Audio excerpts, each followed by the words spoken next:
Good evening to you from Thailand. Today is March 5th, 2022, and I am Marco Mongan with today's news.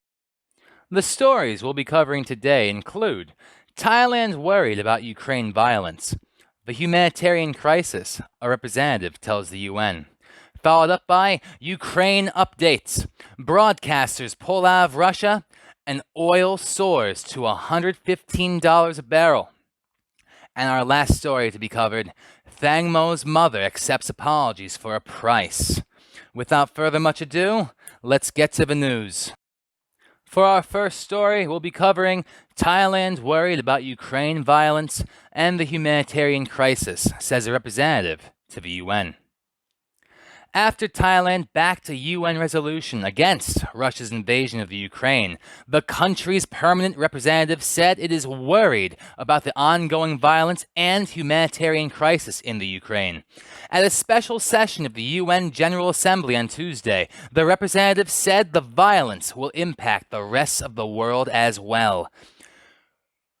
Quote, "Will cause wider impacts for the world, aggravate humanitarian conditions, and threaten the well-being of the global economy, hampering the fragile recovery from the COVID-19 pandemic," end quote.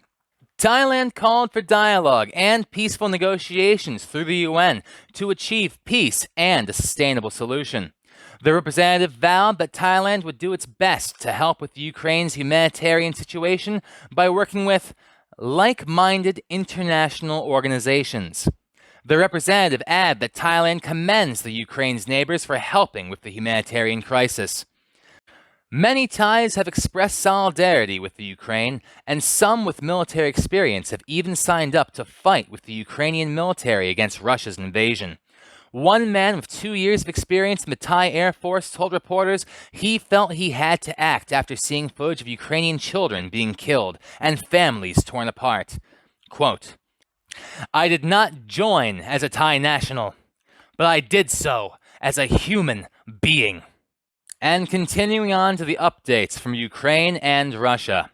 Broadcasters pull out of Russia while oil soars to $115 a barrel. U.S. broadcasters, CBS News and ABC News, have joined the ranks of news outlets suspending their work in Russia after President Putin announced new sanctions for international broadcasters in Russia. President Vladimir Putin signed the new law saying he would impose prison terms of up to 15 years on people charged with spreading fake news about the war in Ukraine. Specifically, broadcasters would be prevented from saying the term war when discussing the Russian incursion into Ukraine. BBC, CNN, and Bloomberg have also suspended their operations in Russia. At the opening ceremony of the Paralympic Games in Beijing, the International Paralympic Committee President Andrew Parsons called for peace, but a large chunk of his message was censored by the Chinese broadcaster for the event, CCTV. Quote, "Tonight, I want to begin with a message of peace. As the leader of an organization with inclusion at its core, where diversity is celebrated and differences embraced, I am horrified at what is taking place in the world right now." End quote. New quote, "The 21st century is a time for dialogue and diplomacy, not war and hate." End quote. CCTV's live commentary didn't provide a translation and lowered the volume of Parsons' speech, pausing the sign language interpreters as well. More than 1.2 million people have fled Ukraine to neighboring countries, according to the UN. The U.S. has flown B-52 Stratofortress bombers into Eastern Europe and exercised with the German and Romanian militaries in response to the Russian invasion of Ukraine. They flew over NATO's eastern flank yesterday. The enormous bombers flew out of RAF Fairford in England and conducted close air support and integration mission training. They then flew on to Romania.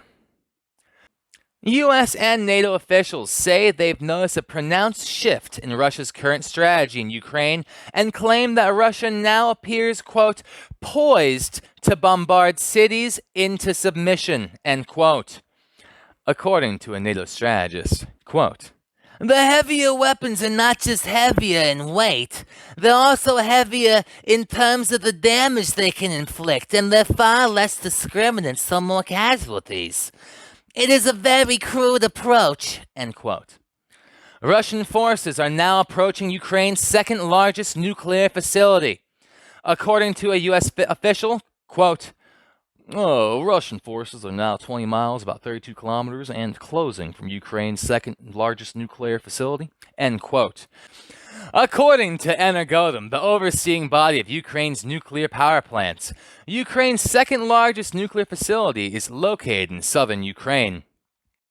A video has been released from the control room at Ukraine's Zaporizhzhia nuclear power station, the facility that was attacked and taken by Russian forces on Thursday night. An announcement is made on a PA system aimed at the Russian soldiers amassing outside. Quote,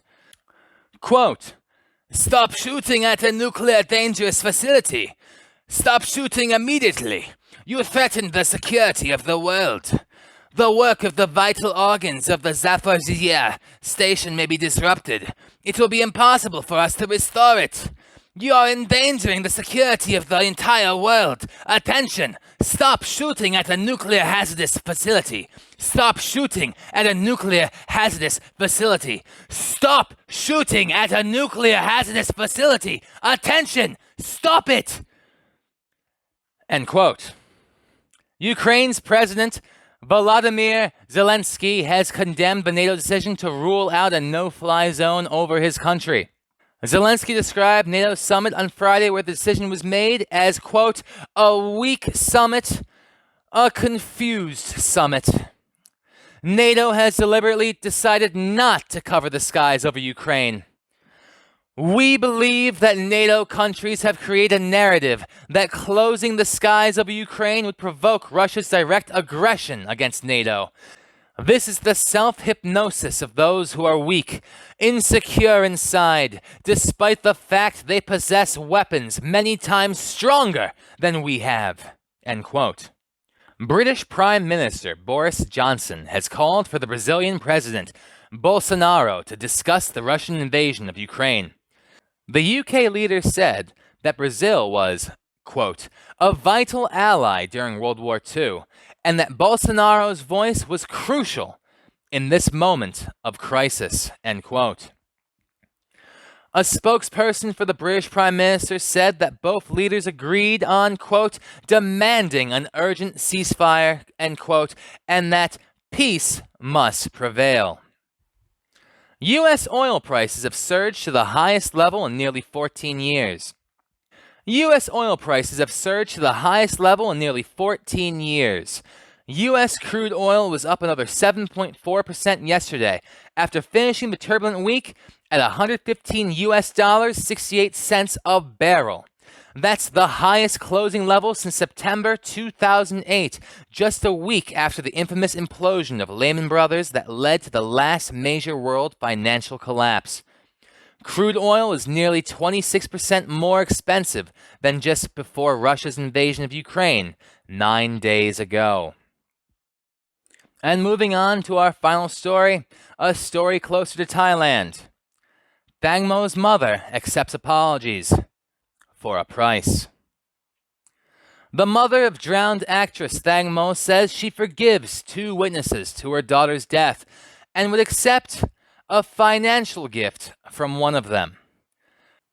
Panida Sirayutoyotin, the mother of drowned actress Nida Thang Mo Pataravirapong, appeared on Channel 3 yesterday to announce that she had forgiven 2 of the people who were on the speedboat. The owner and captain of the boat, Tanapat Pa Latawiwit, and Paibun Robert Trikanjananan, respectively. Panida said she forgives the 2 male companions who were with her daughter on the speedboat the night she drowned, but not the others.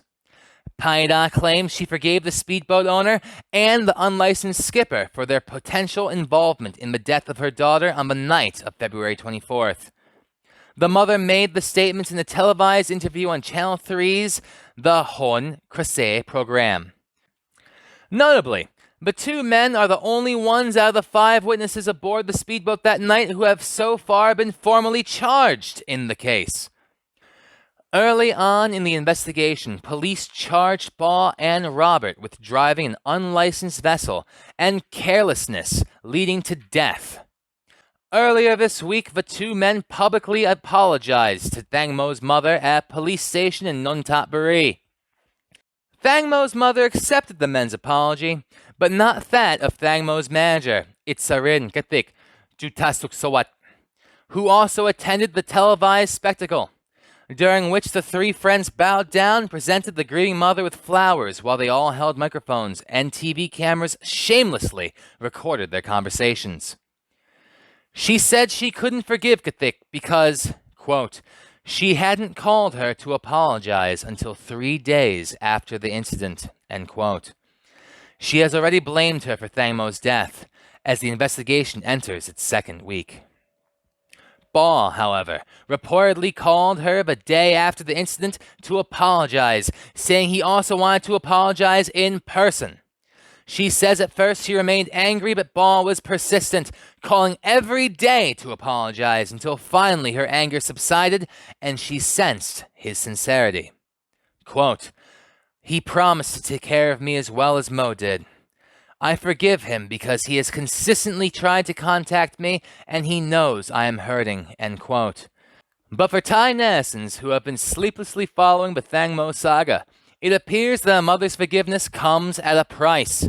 She said she would accept compensation from Pa, who promised to give her, quote, a requested amount of some 3 million baht, end quote, calculated according to Thang Mo's age and how much she would have made in the future had she not died. She was 37 years old when she drowned in the Chapra River 9 days ago near Paibun 1 Pier in Nonthaburi. Her body was recovered 2 days later. Quote, let's say if Mo earned 1 million baht from a TV series, if she had lived for more than 30 years, I could multiply that sum by 30. This still excludes lost income from photo sessions as a model, end quote. But the bereaved mother of the popular Thai actress denies that her forgiveness has been bought at a price and said she was disappointed with Thang Mo's close friends who have announced their funeral plans for Thang Mo without first consulting her. The extensive police investigation continues. And that is the news for today. I do hope you enjoyed these stories. I do hope you come back tomorrow. And please, please, please, whatever radio station in Thailand, TV station, internet broadcasters, whatever it may be, I'm here, I'm ready, and I want to be your voice. So please, my email is there. Shoot me one and hire me. Thank you very much. This has been Marco Mongan. Have a very good evening.